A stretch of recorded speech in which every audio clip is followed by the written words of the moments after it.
Nous avons dans ce début de l'évangile de Saint Marc la journée type, une journée type de Jésus et son emploi du temps, ce qu'il vient faire.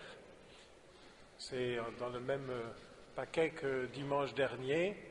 Il vient enseigner, il vient annoncer la bonne nouvelle, il vient guérir les malades, il vient avec autorité chasser les esprits mauvais.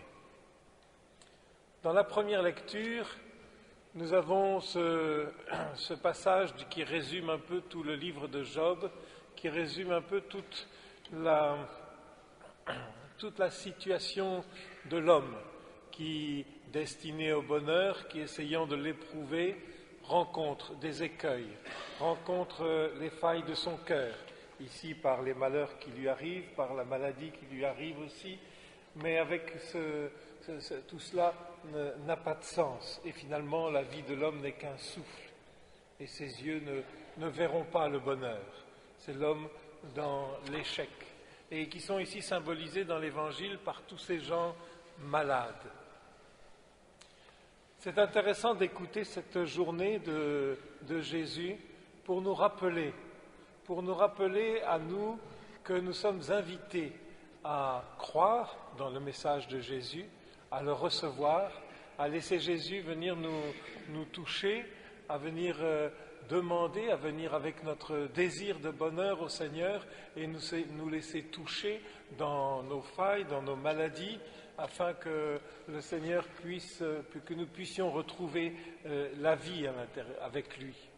Il est bon aussi d'écouter ce passage pour nous rappeler que si nous avons à nous laisser toucher, nous laisser convertir, nous laisser remplir de l'amour du Seigneur, nous avons aussi à le porter. Ce n'est pas une action, l'évangélisation, l'annonce de la bonne nouvelle, comme on le voit ici pour saint Paul, ce n'est pas une action en plus qu'il faudrait faire. C'est quelque chose qui vient découler simplement de cette grâce que nous avons reçue. Témoigner de l'amour du Seigneur, témoigner de cette immense tendresse du Père qui vient nous relever et pouvoir ainsi la communiquer autour de nous. Jésus passe son temps donc dans cet emploi du temps, comme je vous disais, à enseigner, à s'approcher, à être rempli de compassion pour les malades, à s'approcher d'eux, à ne pas tourner le dos. Et il passe du temps aussi pour prier. C'est une dimension importante car sa parole, comme on le verra aussi ensuite dans l'évangile de Jean, elle vient tout entière de cette intimité qu'il a avec son Père. Effectivement, et nous avons dans l'évangile, dans le passage de la deuxième épître aux Corinthiens avec saint Paul, encore une fois, nous avons cette ardeur de l'évangile. Il m'est nécessaire d'annoncer cet évangile et je viens partager, je me suis fait le serviteur de tous afin d'en gagner le plus grand nombre possible.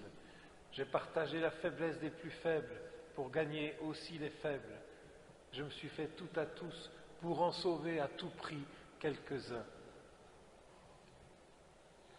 Et c'est cette ardeur de l'évangile qu'annonce saint Paul, qui relaie ici cette ardeur qui nous explique aussi dans un certain sens, c'est la même ardeur de l'évangélisation que Jésus a.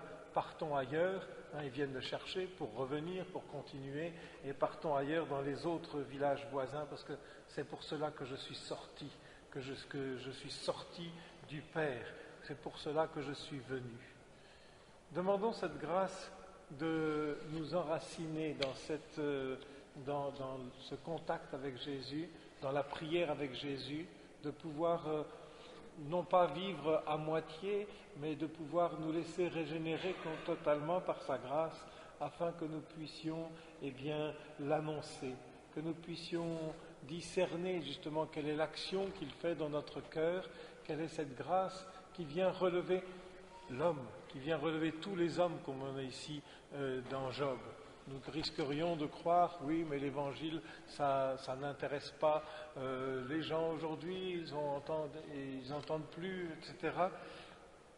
alors que c'est la condition de l'homme. Tant et tant de personnes sont dans cette situation de Job, comme je disais tout à l'heure, dans cette situation d'échec, dans cette situation où nous sommes faits pour le bonheur, mais il n'y a plus de bonheur, nous sommes faits pour aimer, mais il n'y a plus d'amour dans notre cœur. Demandons cette grâce vraiment de suivre Jésus, de le regarder. Il y a comme une clé de ces textes qui sont rassemblés aujourd'hui dans ce petit verset de l'Alléluia qui nous est donné. Jésus a pris sur lui notre faiblesse. Il s'est chargé de nos douleurs. Ce n'est pas, comme dit l'Épître aux Hébreux, un grand prêtre incapable de comprendre ce qu'il y a dans le cœur de l'homme. Au contraire, il connaît bien, il nous connaît bien et il vient justement, il est adapté à notre cœur. Mais pour cela, levons les yeux vers lui. Pour cela, regardons-le.